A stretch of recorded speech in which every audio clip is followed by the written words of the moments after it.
안녕하세요. 사연 읽어주는 남녀입니다. 오늘도 와주셔서 감사합니다. 그럼 오늘의 사연 시작하겠습니다. 오늘따라 유난히 바다가 얌전하네요. 파도도 거의 없고 바람도 불지 않으니 햇살조차 곱게 바다에 내려앉을 정도입니다. 바다를 즐기러 온 사람이라면 감탄을 금하지 못할 날씨지만 아쉽게도 전 그럴 수가 없네요. 이렇게 물이 안 가면 어획량이 그리 신통치가 않을 때가 많아서입니다. 전 어부거든요. 자그마한 소형 어선으로 이런저런 고기를 낚으며 밥벌이를 하고 있답니다. 그러니 어획량에 민감할 수밖에 없죠. 두 아이와 아내, 그리고 장모까지 돌보려면 어쩔 수 없이 어획량에 목을 매야 한답니다. 이런 저를 보고 나이 많고 노련한 뱃사람들은 너무 그러지 말라더군요. 오늘 못 잡으면 내일 잡으면 된다면서요. 그게 뱃사람들의 공통적인 마음이라는데요. 아저씨, 오늘은 여기까지 하시죠? 그요. 1시간 더 한다고 크게 다를 것 같지 않네. 어여 들어가세. 지연이가 오늘은 서방님 만난 거 해놓고 기다리는 모양이네. 최 선장이 먼저 들어가자고 그러는 걸 보니 네, 그렇다네요. 그래서 후딱 들어가려고요. 이제 최 선장이 슬슬 바닷놈이 되어가는 모양이네. 그래, 너무 일이 일비하지 말게나. 오늘 못 잡으면 내일 잡는 거고, 내일 못 잡으면 모레 잡는 게 바닷놈 팔자니까. 장씨 아저씨한테 뱃놈 소리 듣는 게 왜 이리 어색한지 모르겠습니다. 전 아직 진짜 뱃사람은 아닌 것 같거든요. 10년 가까이 배를 탔으니 이젠 흉내라도 내야 할 텐데 아직은 어렵기만 합니다. 말은 그렇게 해도 이렇게 어획량이 작은 날이면 마음이 편치 않은 걸 보면 말입니다. 맘 같아선 그 포인트로 가고 싶지만 아내를 생각하면 그럴 수도 없답니다. 장인만 아는 포인트가 있거든요. 아시는 분도 계시겠지만 선장들이라면 누구나 자신만의 포인트가 있기 마련입니다. 평생을 어부로 살아온 장인도 당연히 그랬고요. 문제는 그 포인트가 꽤 위험하다는 겁니다. 장인처럼 노련한 뱃사람이라면 그래도 괜찮겠지만 저 같은 어설픈 선장은 위험할 수도 있는 곳이죠. 그래서 고기가 안 잡히는 날이면 이렇게 충동에 휩싸이곤 한답니다. 그래도 가면 안 되겠죠. 아내랑 약속을 했거든요. 고기 몇 마리 덜 잡아도 좋으니 거기만은 가지 말라는 게 아내의 주문이었습니다. 저도 당연히 그러겠다고 했고요. 약속은 안 지킬 수가 없습니다. 그것 때문에 아내가 미친 사람 소리까지 들은 적도 있으니 더더욱 아내와의 약속은 중요한 것이랍니다.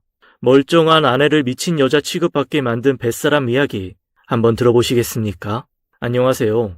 전 40대 중반에 들어서고 있는 남자입니다. 10여 년 전 생각지도 않은 계기로 뱃놈이 된 사람이지요. 사실 처음 뱃일을 할 때만 해도 한 몇 달 하다 접을 줄 알았습니다. 아무리 길어도 1년을 넘길 일은 없을 거라고 생각했지요. 그러던 게 어느새 10년이 가까워져 가네요. 요즘은 이 일이 천직인가 생각할 정도가 되었습니다.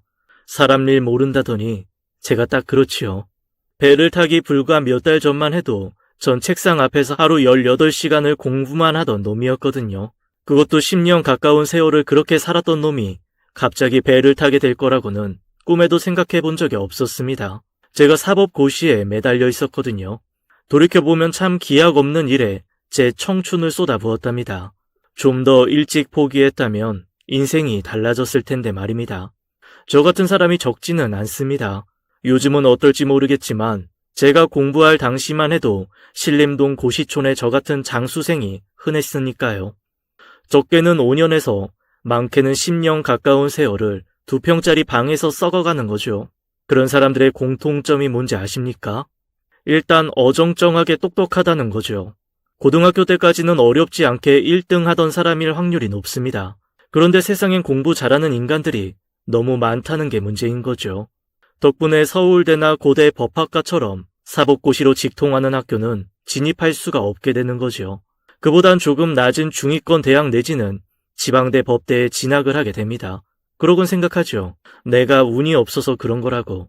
대학은 그렇다 쳐도 사법고시는 얼마든지 붙을 수 있다고 생각합니다. 그래서 빠른 친구들은 2학년 말부터 준비에 들어가죠. 저 같은 경우는 2학년 마치고 군대를 다녀와서부터 시작한 케이스고요. 다들 열심히 합니다. 먹는 시간, 자는 시간을 빼고는 하루 종일 책상에 앉아있지요. 초반 2, 3년 정도 실패를 하다 1차에 붙기도 합니다. 그러면 고지가 멀지 않을 거란 생각을 하게 되는 거죠. 그런데 그게 전부입니다. 한두 번 1차를 통과한 기억으로 언젠가는 판검사가 될 수 있다고 믿는 거죠. 그러다 보면 10년은 금방입니다. 사법고시를 준비하던 초반에 장수생들이 아무리 말해봐야 듣지를 않거든요. 당신들과 나는 다르다는 오만함이 귀를 막아버리는 거죠. 저처럼요. 친구들이 사회에 나가 돈을 벌고 가정을 꾸릴 그때에도 전 골방에 갇혀 머지않아 다가올 황금빛 미래만 보고 있었습니다. 그러다 정신이 들면 어느새 30이 훌쩍 넘은 비전도 없고 미래도 없는 사람이 되어버린답니다. 사실 이 얘기만 해도 할 이야기가 차고 넘치지만 그래봐야 실패자의 삶을 되짚는 것에 불과하니 그럴 이유가 없을 것 같습니다. 결국 제 도전은 그렇게 끝이 났습니다. 언제까지 부모의 등골을 빨아먹는 자식이 될 수는 없었으니까요. 그렇다고 다른 걸 할 수도 없더군요. 너무 면목이 없더라고요. 참 못난 아들이죠. 그래도 뭔가 하려고 노력해야만 했습니다. 잘난 아들에 대한 기대로 평생을 살아온 부모님에게 또 한 번의 실망을 안겨줘선 안 됐죠. 그런데 그게 안 되더라고요. 무엇보다 못난 제 자신을 용서할 수가 없었거든요. 그래서 무작정 떠났습니다. 그리고 도착한 곳이 바로 이곳, 충청도의 한 어촌 마을이었습니다. 대부분의 어촌 마을이 그렇듯 이곳은 참 작고 아담한 곳이었답니다. 주민 대부분이 어업으로 생계를 이어나가는 곳이지요. 특별히 관광지가 아니니 외지인의 발길도 뜸한 곳이고요. 오히려 그래서 제가 머무르게 된 건지도 모르겠습니다. 특별히 볼거리도 없고 있는 거라곤 바다와 그를 의지해 살아가는 사람들 뿐인 곳, 그 풍경이 저를 사로잡더군요. 좁은 고시방에 갇혀 지내던 제가 끝간데 없이 펼쳐진 바다는 또 다른 세상이었습니다. 그리고 그곳에서 열심히 땀 흘리며 사는 사람들은 저를 자극하기에 충분했지요. 저만 빼면 다들 열심히 사는 사람들만 있는 곳이었습니다. 그런 동네에 어느 날 찾아온 외지인이 하는 일 없이 빈둥거리니 사람들이 궁금해하는 건 당연하지 않겠습니까? 자네, 우리 배에서 일 좀 해보지 않겠나? 보름 정도 되었을 때인가 봅니다. 매일 바다를 보며 동네를 어슬렁거리던 외지인을 궁금해하던 사람들의 질문이 하나둘씩 이어졌고 그러다 보니 조금씩 마을이 익숙해지고 있었답니다. 바로 그때 한 선장님이 제게 뱃일을 권유하시더라고요. 지금이야 나름 몸에 근육도 붙고 피부도 새까매졌지만 그때 말 그대로 책상머리 새님 같을 때였거든요. 그런 제가 뱃일이라니요. 그 말을 들으면서 좀 재미있다고 생각했어요. 제가 할 수 있는 일이라곤 생각하지 않았으니까요. 제가 그런 일을 해본 적이 없어서 도움은커녕 방해만 안 돼도 다행일 겁니다. 딱 보니 그런 것 같기는 한데 자네 서울에서 왔다며? 요새 동네 사람들이 자네가 뭐 하던 사람인지 궁금해하는 건 알지? 뭐 사채빚을 피해 도망 왔다고 하는 사람도 있고 몸이 아파서 요양차 왔다는 사람도 있고 그래. 뭐 그게 뭐 중요한가? 중요한 건 사람은 일을 해야 한다는 거지. 내가 배운 건 없지만 그래도 이 나이까지 살아보니 사람 보는 관상은 좀 생기더라고. 자네 딱 봐도 머릿속에 팽개쳐둔 그물처럼 꼬여있는 게 분명해. 이러고 백날 살아봐야 그 그물 온전하게 펼칠 수 없을 거요. 그럴 땐 그냥 단순하게 몸을 쓰고 사는 걸세. 살다 보니 그게 최고더라고. 어차피 하는 일도 없잖나. 속는 셈 치고 내 말 한번 들어보지 않겠나? 자네 말대로 방해나 안 되면 다행일 테니 돈은 많이 못 줄 걸세. 어떤가? 한번 해볼 텐가? 말도 안 되는 소리라고 생각했습니다. 그냥 웃어 넘길 소리라고도 생각했고요. 근데 농담이라기엔 선장님의 얼굴이 너무 진지하지 뭡니까? 틀린 말이 아니었지요. 한껏 꼬여버린 머릿속을 풀어보겠다고 부모님께 제대로 말도 안 하고 떠나온 길이었습니다. 한 달 가까운 시간이 지났음에도 아무것도 정리된 게 없었거든요. 그래서 선장님 말에 혹했던 건지도 모르겠습니다. 그래봐야 잠깐 하고 말 일이라고 생각했지요. 무엇보다 제 몸이 그 험하다는 바다 일을 오래 견디지 못할 거라 생각하기도 했답니다. 죽겠다. 내가 미쳤지. 왜 그걸 한다고 해서 오늘은 진짜 못하겠다. 채곤 일어났지? 어여 나와. 오늘 물이 좋아. 빨리 씻고 나와. 이런 제 마음을 읽으신 걸까요? 겨우 이틀 일하고 만신창이가 된 제가 일을 그만둘까 생각하던 차였는데요. 선장님이 전화를 하셨지 뭡니까? 마음을 읽은 게 아닐 겁니다. 그간의 경험에서 나온 거였지요. 처음 뱃일을 해보는 사람이라면 하루 이틀 만에 녹초가 되는 걸 한두 번 본 게 아닐 테니까요. 솔직히 좀 망설였습니다. 어차피 돈을 벌자고 한 일도 아니었고 당장 이 마을을 떠난다 한들 누구 하나 붙잡을 사람도 없었으니까요. 그랬다면 전 아직도 예전의 미련에 사로잡혀 인생을 낭비하고 있을지도요. 선장님이야말로 제 인생의 가장 큰 스승이셨습니다. 민법을 가르치고 형법을 알려주신 교수님들이 주지 못한 걸 주셨거든요. 사실 잘 이해는 안 됩니다. 뭐 하던 건지도 모를 놈한테 왜 그리 잘 대해주셨는지 말입니다. 나중에 한번 물어보기는 했는데 딱히 말씀이 없으시더라고요. 참 무뚝뚝한 양반이셨거든요. 뱃사람이라면 의뢰 그럴 거라 싶은 타입이랄까요. 물론 그때는 그게 절 아끼셔서 그랬다는 것도 몰랐습니다. 그냥 싼 맛에 도시놈 하나 자벽부로 부리는 거라고 생각했습니다. 제가 뭘 알겠습니까? 광어나 우럭 같은 건 횟집 수족관에서나 보는 거였는데요. 그 물코를 어떻게 꿰는 건지 어디서 뭘 잡는 건지도 모르는 그야말로 바보였습니다. 그런 바보를 굳이 써주신 선장님 덕에 조금씩 마을에 녹아들어갔습니다. 시간 참 빠르더군요. 어느새 반년 가까운 세월이 흘렀답니다. 도저히 못할 것만 같던 뱃일도 조금씩 익숙해져 갔고요. 그래봐야 진짜 뱃사람들 눈에는 아무것도 모르는 도시놈에 불과했겠지만요. 아이 그래, 이 일은 좀 할만한가? 머릿속 꼬인 그 그물들은 좀 풀었고. 힘든 하루를 마치고 선장님과 기관장님과 함께 마주 앉아 마시는 소주 한 잔이 더없이 행복했습니다. 그게 말씀은 없으신 선장님이었지만 가끔 이렇게 화두를 툭툭 던지시더라고요. 당신 말대로 배운 게 없어 아는 것도 없다던 양반이셨지만 그건 사실이 아니었답니다. 누구 못지않게 현명했고 또 누구 못지않게 세심한 분이셨거든요. 새삼 연륜이라는 게 무언지를 배울 수 있었습니다. 잘 모르겠습니다. 요새 그런 거 생각할 여유도 없어서요. 금을 끌어올리고 그 안에 생선들 꺼내는 것만 해도 충분히 힘든데요. 그런가? 아이 뭐 그거면 족하지. 사는 게 뭐 대수라고. 그냥 오늘 하루 열심히 일하고 그걸로 만족하면 좋은 인생이지. 제가 살아온 길과는 완전히 다른 거였습니다. 전 항상 미래의 행복만을 꿈꾸며 오늘을 살았거든요. 덕분에 그 오늘이 얼마나 암울한지는 신경도 안 썼죠. 그런데 이렇게 뱃일을 하며 살아보니 조금은 알겠더라고요. 힘들게 일을 하고 나란히 마주 앉아 소주 한잔 하며 웃을 수 있는 삶이 얼마나 소중한 것인지를요. 공부가 힘든가? 아니면 뱃일이 힘든가? 당연히 뱃일이죠. 공부야 그냥 앉아있기만 하면 되는걸요. 어쩌다 보니 선장님에게 제가 사시 공부를 한 걸 말하게 되었답니다. 덕분에 제가 어떤 사람이었는지 동네 사람들이 다 알게 되었죠. 물론 선장님이 말씀하신 게 아닙니다. 그 옆에 있던 선술집 아주머니가 그걸 듣고는 동네방네 소문을 퍼뜨렸기 때문이었거든요. 크게 감출 일도 아니었죠. 그래도 그전까지는 사채업자를 피해온 빚쟁이라고 생각했던 사람들의 눈길이 고와지긴 했습니다. 조금씩 마을 사람들과 어울리게 되면서 제 삶에 많은 변화가 일어났습니다. 그중 가장 놀라운 변화는 제가 선장님의 딸과 사귀게 된 거였어요. 제가 선장님 배에서 일을 하게 되면서 숙소를 선장님 집으로 옮겼거든요. 일종의 하숙생이 된 거죠.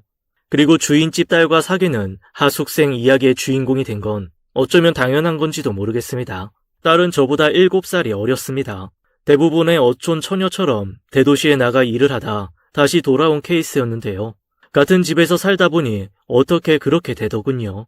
고시 준비할 때 같은 고시생이던 여친을 2년 사귄 이후로는 처음이었습니다. 제가 나이가 좀 많다는 것이 문제일 순 있었지만 특별히 걸림돌이 되진 않더군요. 사모님은 처음부터 절 꽤 마음에 들어 하셨거든요. 평생 공부만 하던 사람이 왜 뱃일을 한다고 그래? 지금이라도 맘 바꿔먹어. 자네처럼 똑똑한 청년은 더 좋은 일을 해야지. 언제나 저를 보면 안타깝다는 듯이 혀를 차시던 분이었습니다.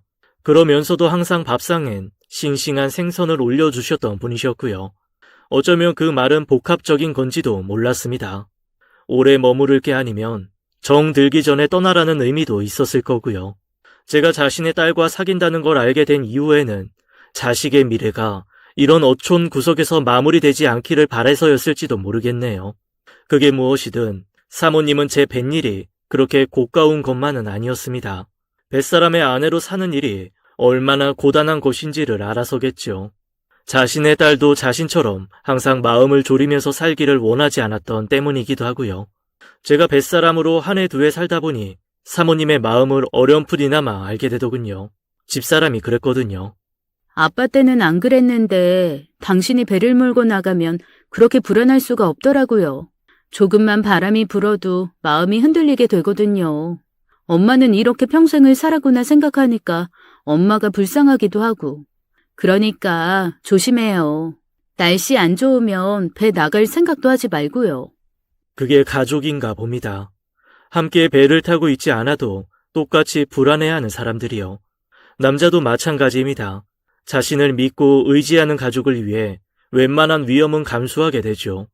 내가 조금 위험해도 가족이 풍족해질 수 있다는 생각을 하면 그 정도는 아무것도 아니라고 생각하거든요. 그게 문제였습니다. 제가 마을에 정착한 지 거의 2년이 다 됐을 무렵이었습니다. 그쯤엔 제가 완연한 뱃사람 냄새를 풍겼었답니다. 외형은 누가 봐도 뱃사람처럼 변했고 일도 이제 어느 정도는 익숙해 완벽하게는 아니더라도 한 사람 몫은 할 수 있게 되었거든요. 지연이, 선장님 딸이요. 지연이와는 이제 거의 결혼을 하려고 마음 먹었던 때였습니다. 선장님도 사모님도 저를 사위처럼 대해주었고 마을 사람들도 주 선장댁 사위라고 생각해줄 정도였으니까요. 저를 사위라고 생각해서겠죠. 선장님은 수시로 제게 어로 기술이라던가 배를 모는 법을 가르쳐 주셨답니다. 당장은 아니지만 언젠가는 제가 자신의 배를 물려받아야 한다고 생각해서였습니다. 저로선 감사하기 그지없는 일이죠.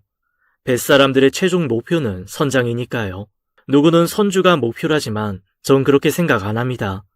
선주야 그냥 돈을 대는 사람이고 진짜 뱃사람의 최고봉은 선장 아닙니까?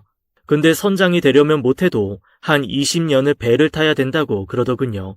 그런데 전 겨우 2년 뱃일이 다인 사람 아닙니까? 그런 저를 챙겨주던 선장님의 모습이 보기 싫은 사람도 있었을 겁니다. 선장님과 오래 일을 하던 분이시죠. 그래도 대놓고 싫은 소리는 안 하더군요. 요즘 조금 달라지고는 있지만 기본적으로 뱃사람은 자기가 잡은 것에 비례해 돈을 받거든요. 그러니까 솜씨 좋은 선장과 함께 일을 하면 그만큼 돈을 더 많이 벌 수 있답니다. 선장님은 근처에서도 실력 좋기로 소문난 분이셨거든요. 그러니 선장님 배를 타면 다른 배보다 다만 얼마라도 더 벌어갈 수가 있답니다. 그런 사람에게 불평을 하는 건 미친 짓이죠. 자기 밥줄을 자기가 끊는 사람이 어디 있답니까? 그래도 제가 받은 대우가 정당한 것은 아니니 불만이 있긴 했답니다. 전 그것도 몰랐지만요. 어쩌면 그 때문인지도 모릅니다. 만약 제가 그 배에 없었더라면 상황은 달라졌을까요? 아주 불가능한 건 아니었을 겁니다. 저 대신 다른 노련한 선원이 있었다면 선장님을 구할 수 있었을지도 모르니까요. 그 날은 날씨가 요상했습니다. 풍량주의보가 떨어져도 될 것 같은 날씨였거든요. 그런데 공식적인 발표는 없었답니다. 그 말은 곧 배를 끌고 바다로 나가도 된다는 소리죠. 그래도 몇몇 선장들은 출항을 포기하더군요. 좀 멀리 나갔는데 그제야 풍량주의보가 발효되면 오는 길이 위험할 수도 있으니까요. 선장님, 오늘 나가실 겁니까? 날씨가 심상찮은데. 그렇지. 그래도 풍량주의보는 안 떨어졌잖아. 그렇긴 한데, 뭐 결정은 선장님이 하셔야죠. 조금 고민하는가 싶으셨는데 결국 나가자시더군요. 조심하면 큰 문제 없겠지. 오늘 상호놈이 못 나오니 우리 셋이서 가야겠네. 그놈 술 먹은 거 보니 탈날 것 같더라니까. 넌 조절 잘해야 한다. 이 음주운전만 위험한 게 아니야. 술 먹고 몸도 제대로 못 가누면서 바다 나갔다. 일 당한 놈이 한둘이 아니야. 내 말 알겠지? 네, 조심하겠습니다. 그래, 가보자. 배가 출항하려는데 해경 직원이 당부를 하더군요. 선장님, 어련히 알아서 잘하시겠지만 그래도 조심하세요. 먼 바다 쪽은 조금 나쁘다고 묻어놨더라고요. 그래. 내 상황 보고 아니다 싶으면 바로 들어올 테니까 걱정 마. 그렇게 바다로 향했습니다. 역시 날씨가 만만치 않더군요. 바짝 긴장을 할 수밖에 없었습니다. 그에 반해 선장님은 아무렇지 않아 보이셨죠. 평생 바다 위에서 살아오신 분 아닙니까? 이보다 더 궂은 날씨 속에서도 일해본 게 한두 번이 아니니 저 같은 촌자랑은 같을 수가 없겠죠. 날씨 때문인지 올라오는 그물마다 실패였습니다. 아무래도 오늘은 허탕칠 것 같아 싶더군요. 거기서 멈춰야 했습니다. 그런데 일이 꼬이려면 그렇게 되는 모양이더군요. 선장님이 기관장님과 뭔가 얘기를 하시더군요. 기관장님 표정이 꽤 심각해지는 걸로 보니 좋은 일은 아니겠지요. 잠시 후 기관장님이 가판으로 나오시더라고요. 저 양반이 왜 저러는지 모르겠네. 요새 들어 부쩍 저러시네. 평생 크게 돈 욕심 안 부리시더니 아무래도 지연이 때문인가? 딸 시집 보내려니 돈이 필요한 건가? 기관장님이 혼잣말처럼 내뱉더니 절 보시더라고요. 꽤 못마땅한 표정이시대요. 아무래도 지금 하려는 일이 저랑 관련이 있다는 거겠죠. 말대로라면 저와 지연이를 결혼시키기 위해 돈이 필요해서 이런 날씨에도 불구하고 고기를 잡겠다고 나온 데에 대한 불만이지 싶더라고요. 정확히는 몰랐지만 그게 사실이었습니다. 선장님이 배를 몰고 가신 곳은 선장님의 포인트였거든요. 고기가 잘 잡힌대요. 문제는 그곳의 조류가 만만치 않다는 것이었습니다. 이순신 장군의 그 유명한 명량대첩을 아시죠? 진도 앞바다 울돌목에서 단 12척으로 일본 수군배 수백 척을 물리친 그 사건 말입니다. 좁은 해협과 깊은 절벽이 만나 회오리를 이루는 울돌목은 사실 어부들에게는 지옥과도 같은 곳입니다. 제 아무리 노련한 선장이라고 해도 수시로 바뀌는 물살을 헤치고 나가는 일이 쉽지 않거든요. 지금 선장님이 향하는 곳이 그런 곳입니다.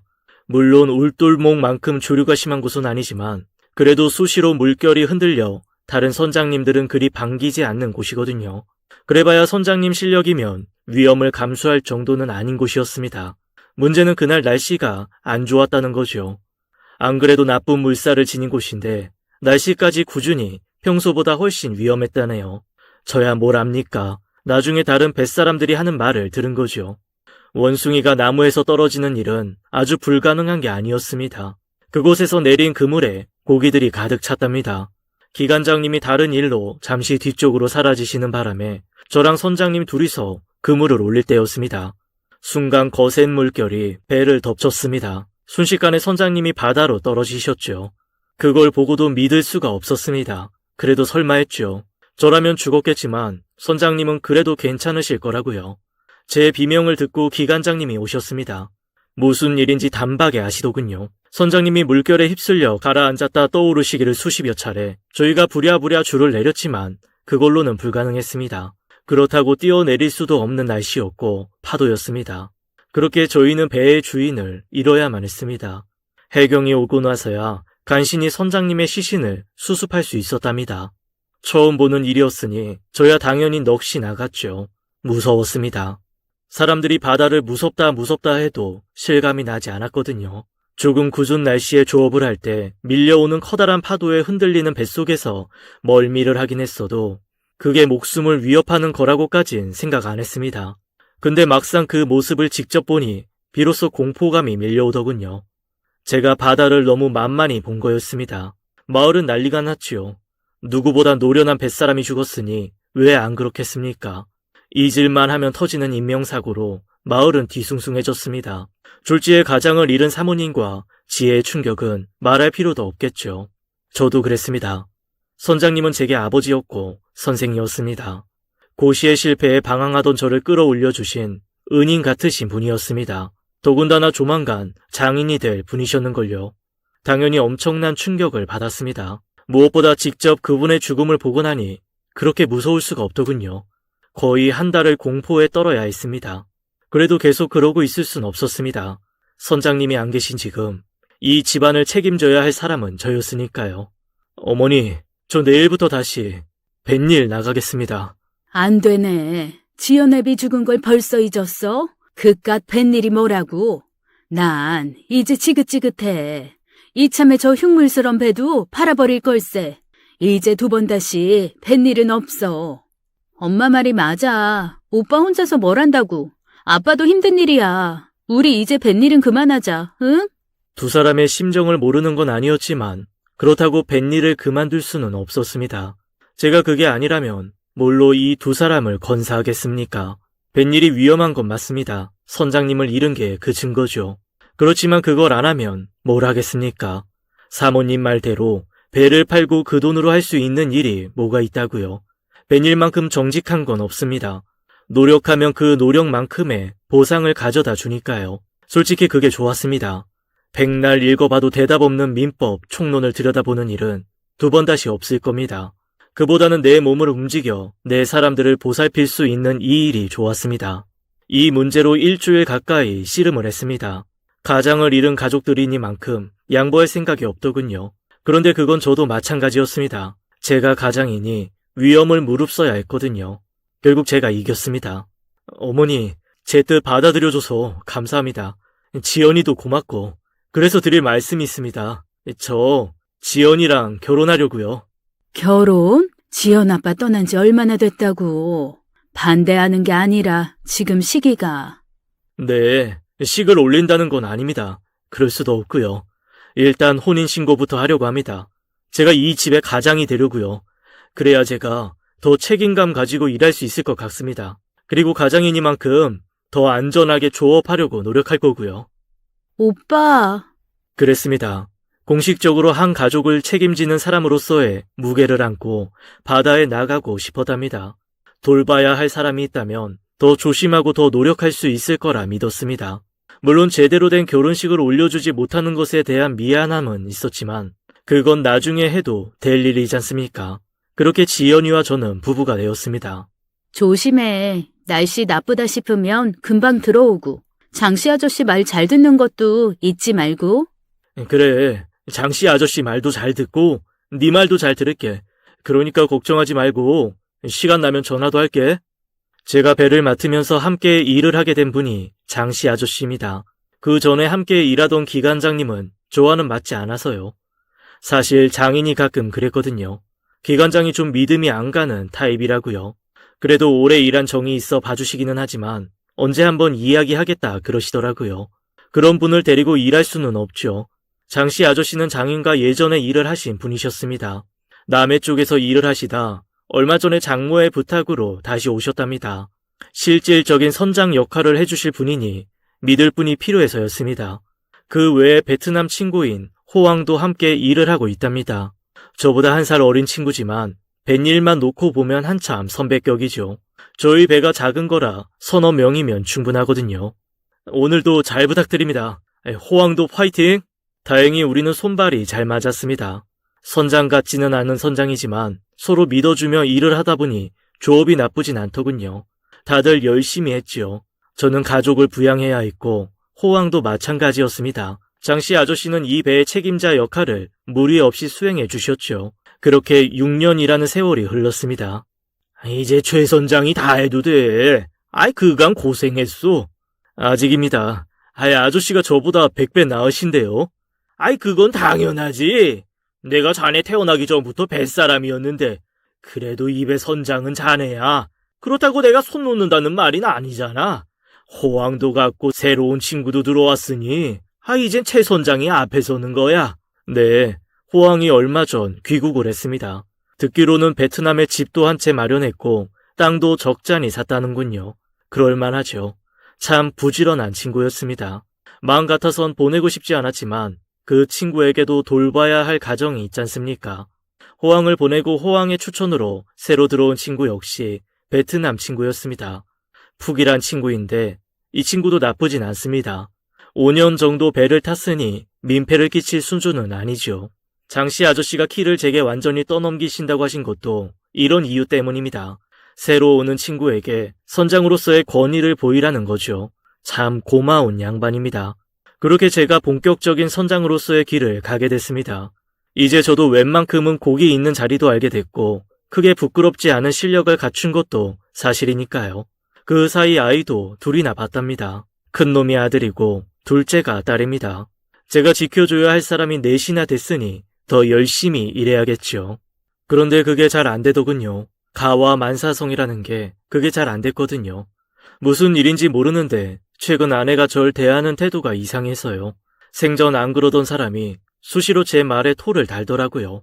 그렇게 발끈한 말이 아닌데도 그러는가 하면 또 때로는 아이들 들으라는 듯이 제 험담을 하기도 하더군요. 아무래도 뭔가 심기가 불편한 일이 있는 거겠죠. 당신 왜 그래? 불만 있으면 말해줘. 그래야 내가 고치든 할 거 아니야. 내가 당신을 몰라? 좋은 부부는 대화가 많은 부부래. 그러니까 이야기해봐. 그런 거 없어. 없다고 몇 번을 말해. 그만하자. 이런 식이었답니다. 분명히 뭔가 있는데 좀처럼 입을 열지 않더군요. 아이들이 어리긴 해도 부모가 냉전 중이면 알아서 눈치를 보잖아요. 장모라고 다르겠습니까? 가정의 중심을 잡아야 할 우리 부부가 나의 선체로 지내니 집안 분위기가 말이 아니었답니다. 이러니 일을 나가서도 정신을 딴 데 두는 거죠. 최 선장, 정신 어디다 두고 있는 거야? 정신 차려! 그러다 사고 난다? 요새 왜 이래? 무슨 일 있어? 일이 뭐 있겠습니까? 죄송합니다. 정신 차릴게요. 일이 있구먼. 무슨 일이야? 나한테 말 못할 게 뭐가 있어? 아버지 같은 분이시지 않습니까? 결국 장씨 아저씨에게 고민을 털어놓았답니다. 지연이가 그런다고? 그놈이 웬만해선 그럴 놈이 아닌데. 혹시? 뭔가 짚이는 일이 있나 봅니다. 뭔데요? 아저씨 뭐 알고 있으신 게 있으세요? 정확하지는 않은데, 최 선장도 알아야겠지. 지난번 기관장 있잖아. 강명식이. 그 친구가 지금 광명호에서 일하는 건 알지? 얼마 전에 다시 왔잖아. 네. 예전 기관장이던 강씨 아저씨가 돌아온 건 알았습니다. 좁은 동네니 한두 번 인사도 했죠. 제 인사를 받는 둥 마는 둥 했지만 그러려니 했습니다. 근데 그분이 왜 여기서 나오는 걸까요?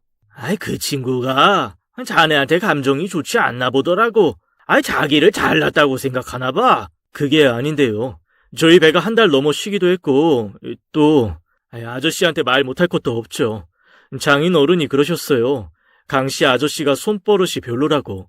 그래서 한번 이야기하신다 그러셨는데 사고가 나서 그만. 아무튼 제가 자른다는 게 말이 안 되잖아요.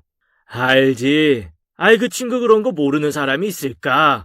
그래도 사람이 없으니 어쩔 수 없이 다시 쓰는 거지. 아무튼 그 친구가 오면서 이런저런 이야기를 떠벌리나 봐. 선장님 돌아가신 게 최 선장 때문이라고. 네? 그게 무슨 말도 안 되는. 당연하지. 주 선장이 어떤 양반인데. 그게 사고라는 건 뱃사람이면 다 알지. 근데 이 친구가 계속 그런 이야기를 하나 봐. 지연이가 혹시 그 얘기를 들어서 그러는 거 아니겠지? 설마. 장씨 아저씨는 아닐 거라고 했지만 그럴 수도 있지 싶더군요. 자기 남편이 아버지를 죽게 만든 계기를 만들었을 수도 있다면 이러는 것도 당연하죠. 그래도 그걸로 뭐라고 할 수는 없을 테고요. 확실한 것도 아니니까 충분히 이해할 수 있는 문제였습니다. 그런데도 서운한 것만은 어쩔 수 없더라고요. 세상에서 가장 나를 믿어야 할 사람이 겨우 남 이야기 따위에 흔들린다는 게 못내 서운했습니다. 그래서 결국은 따지듯이 묻고야 말았네요. 당신 이러는 거 혹시 강씨 아저씨 때문이야? 말도 안 되는 그 헛소리 듣고 그러냐고. 헛소리라고? 그래.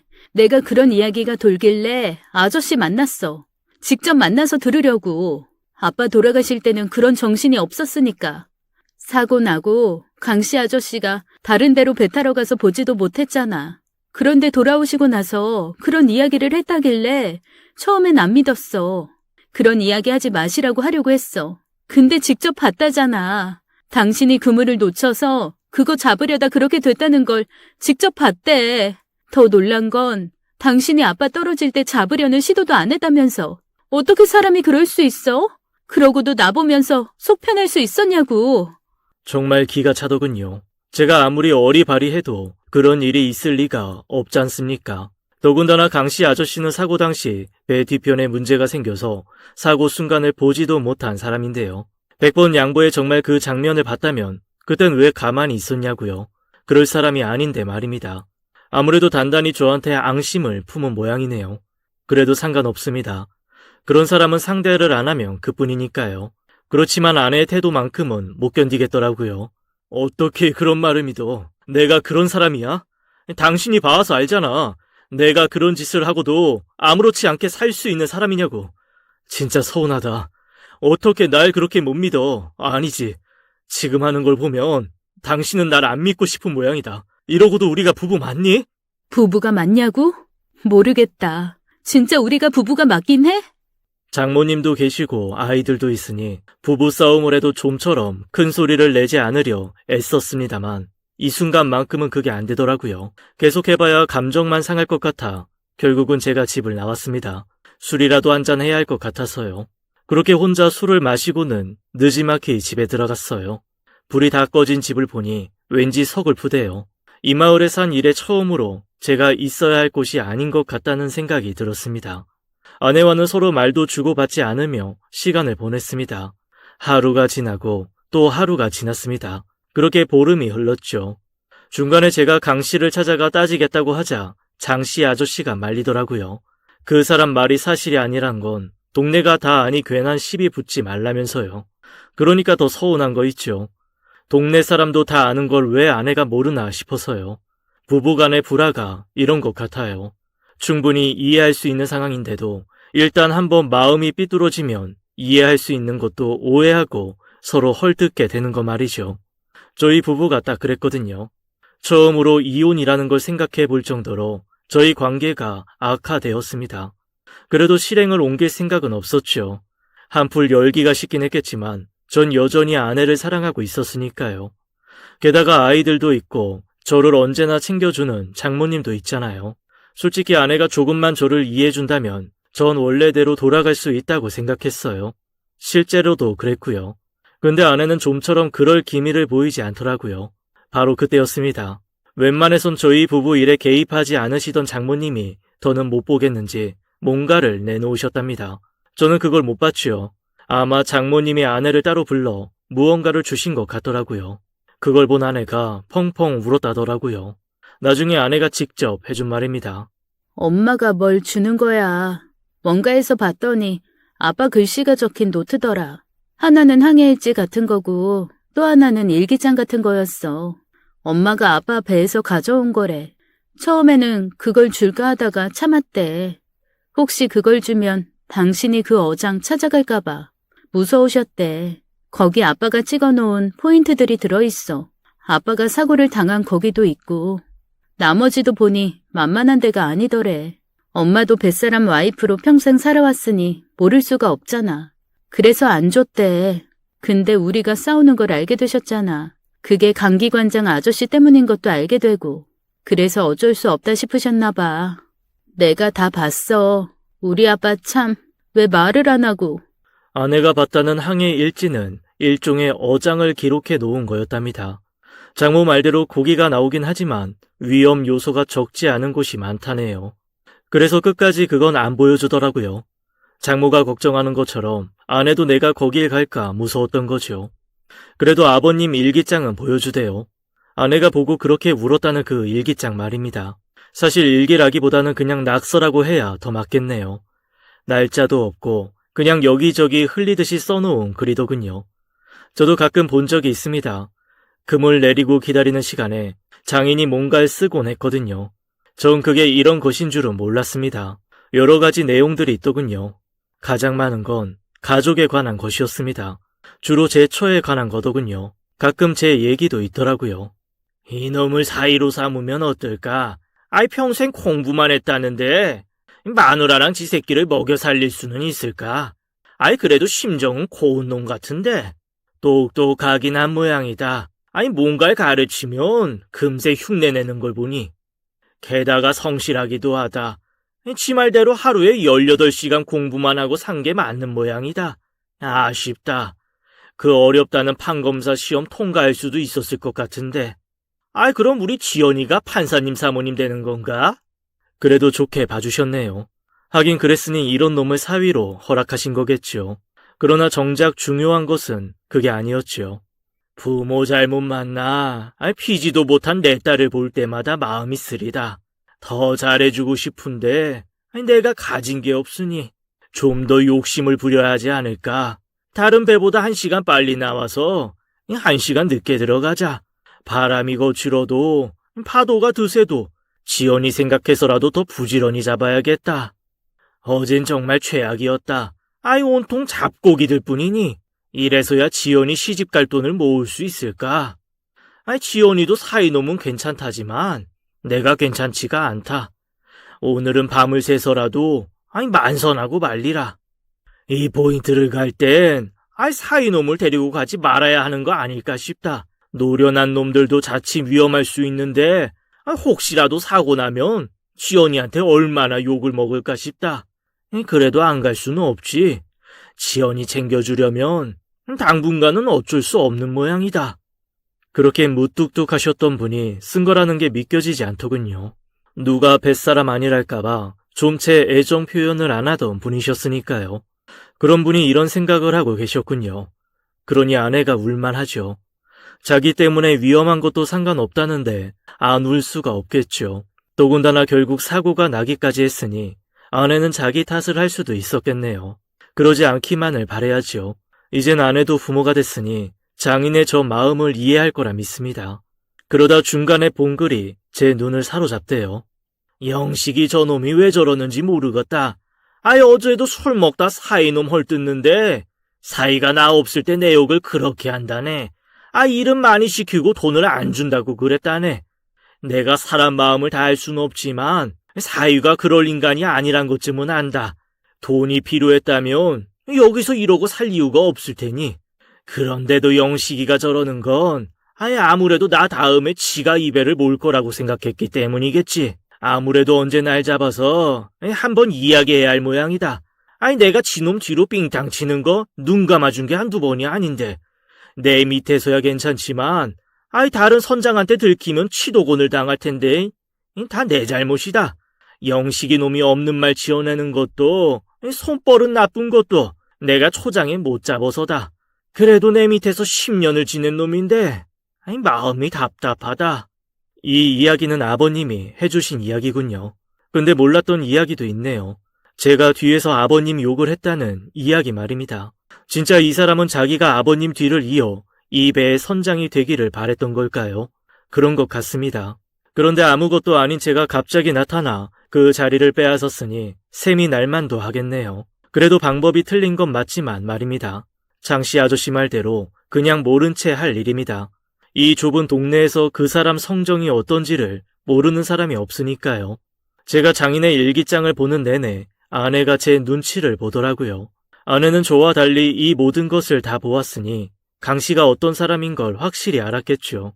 비로소 제 말이 사실이라는 걸 알게 되었을 거잖아요.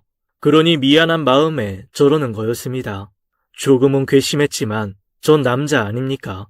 이럴 땐 못 이기는 척 받아줘야지요. 당신 뭐 할 말 없어? 무슨 말이요? 정말 할 말 없어? 무슨 말이 듣고 싶은 건데요? 이 여자 주특기입니다. 자기가 꼴이 내려야 할 일이 있으면 7살 차이를 인정하거든요. 존댓말을 쓴다고요. 그러니까 아내가 제게 존댓말을 쓰는 건 자기가 잘못했다는 걸 인정한다는 소리인 거죠. 같이 살다 보니 알게 되는 일이죠. 미안하다 소리 하기가 뭐 그리 힘들다고. 그래도 모르는 게 아니니 넘어가려고요. 알았어. 엎드려 절받기 해서 뭐해. 아무튼 다행이다. 강씨 아저씨, 진짜 나쁜 사람이네. 내가 진짜. 됐어. 그런 사람 상대해서 뭐해. 안 그래도 말 들으니 광명호 박 선장님이 강씨 내보내겠다고 그러는 모양이던데 이제 우리 동네 배 못할 거야. 그러니 당신도 신경 쓰지 마. 그렇게 자칫 파경을 부를지도 몰랐던 부부싸움이 막을 내렸습니다. 이 모든 게 장인의 선물인 것만 같았습니다. 저를 역경에서 구해내주고 가족도 만들어준 장인이 괜히 그리워지대요. 장인의 은혜에 보답하는 법은 하나겠죠. 제가 장인이 남긴 식솔들을 제대로 챙기는 것 말입니다. 그러려면 더 열심히 일해야 할 겁니다. 요새 장모님 건강이 안 좋으시거든요. 뭐 바닷가에 사는 여자들이라면 누구나 그럴 겁니다. 남자들 못지않게 험한 일을 평생 하다 보니 여기저기가 삐걱거리거든요. 장모님도 그렇답니다. 젊어서부터 말썽이던 무릎이 요샌 더 안 좋아지셨더군요. 일어설 때마다 큰 용기를 내야 할 정도라니까요. 관절염도 마찬가지고 디스크도 문제입니다. 아무래도 수술을 하셔야 할 것 같은데요. 그러려면 돈이 좀 필요하지 않습니까?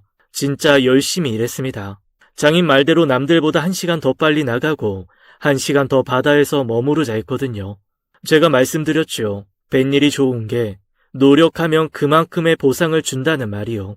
정말 그렇더라고요. 최근엔 심심찮게 만선이었거든요. 요샌 제가 자격 안 되는 선장이라고 깔보는 사람들이 부쩍 줄었을 정도입니다. 어쩌면 이조차도 하늘에 계신 장인이 돕는 게 아닐까 싶었습니다. 그게 아니라면 이 초짜 선장 그물에 그렇게 고기들이 그득그득할 것 같지 않아서요. 이렇게 부지런히 하면 장모님 수술 다 시켜드릴 수 있을 것 같습니다. 괜히 뿌듯하더라고요. 근데 이게 또 오해를 불렀지 뭡니까? 당신 요새 이상한 데 가는 거 아니지? 이상한 데라니? 아이, 내가 설마 다방이나 술집 같은 데 가는 거라고 생각해? 아니, 그런 데 말고 있잖아, 아빠 포인트. 에이, 아버님 포인트 적힌 일지 나는 보지도 못했잖아. 이 넓은 바다에서 좌표도 없는데 내가 거길 어떻게 찾아가. 말이 되는 소리를 해라. 그것도 아닌데 요새 부쩍 만선이잖아. 거기가 아니라면 그럴 수 없는데. 말했잖아. 아버님 일지 당신이 꽁꽁 숨겨놓고 안 보여주는데 내가 무슨 방법으로 거길 찾냐. 만선은 그냥 요새 운이 좋아서 그런 거고. 아무리 내가 숨겨도 보려고 맘먹으면 못 볼 것도 없지. 아무래도 수상해. 당신 미리 말해두는데 나 몰래 아빠 포인트 가는 날엔 우리 진짜 이혼이다. 알겠지? 안 가. 아니 못 간다고. 보여주기나 하고 그런 소리를 하든가. 그렇게 사태가 마무리됐는 줄 알았습니다. 아니더군요. 여전히 아내는 제가 아빠의 포인트를 다닌다고 생각하나 봅니다. 그런데 따라갈 수 없으니 확인을 못해 안달이 났더군요. 오죽하면 푹한테 물어보기까지 했을까요? 한국말이 서툰 푹이 무슨 대답을 하겠습니까?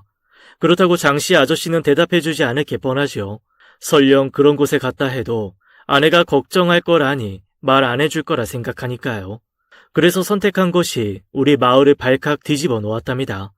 최 선장아, 아니 너희 요새 무슨 일 있냐? 저희 배 근방에서 조업을 하던 구중호 이 선장님이 무전을 해오셨대요. 어선들끼리는 이런저런 이유로 많이들 무전을 합니다. 그래도 이건 좀 생뚱맞지 않습니까? 네? 무슨 말씀이세요? 요새 정욱 엄마가 매일 포구에 나와 있대. 그것도 새벽같이 나와서 하루 종일 있다지 뭐냐. 그러다가 네 배가 들어오는 걸 보면 사라진대. 구판장 성씨는 정욱 엄마가 이상하다고 난리더라. 이런 말 좀 그런데 아무래도 정욱 엄마 병원에 한번 데려가는 게 좋겠다. 무슨 말인지 모르겠더라고요. 집에 있어야 할 아내가 왜 포구를 나옵니까? 그리고 하루 종일 있다니요. 사람들이 아내가 미친 것 아니냐고 수군대고 있답니다. 전 까맣게 몰랐습니다. 일찍 나와서 늦게 들어가다 보니 사람들 만날 일이 없어서였지요. 그래도 이 좁은 동네에 그 일이 안 알려질 수는 없지요. 그래서 이렇게 제가 알게 된 거고요. 벌써 일주일 가까이 그러고 있답니다. 다들 제게 어떻게 말해야 할지 몰라 쉬쉬했다네요. 그나마 저랑 가까운 이 선장님이 말해주지 않았다면 까맣게 몰랐을 겁니다. 그날 집으로 들어가서 아내를 불렀죠. 좀 무서웠습니다. 진짜 이 선장님 말대로 아내가 어디 아픈 거면 어쩌나 싶어서요. 이야기를 다 듣고 나니 기가 막히대요. 도대체 저런 생각은 어떻게 하는 건지.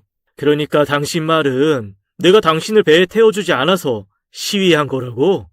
응.